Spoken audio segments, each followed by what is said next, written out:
Hi, it's been a while since my previous ElectroBOOM 101 video, which was about microwave. But there's no point to go any further without knowing what it is. Well, you always need a microwave, like the AC source and the microwave.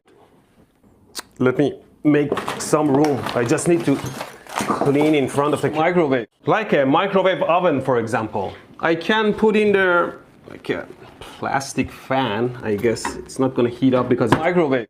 Now if I turn it on, it draws power from the supply to heat up the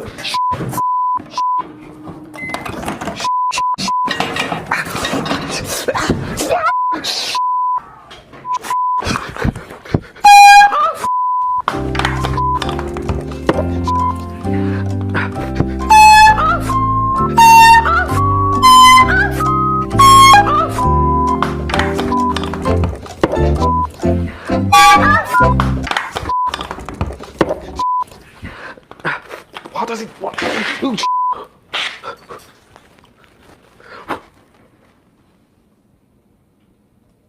Wow.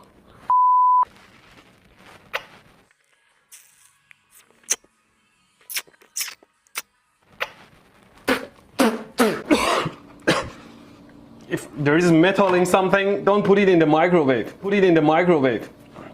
Just burn my number.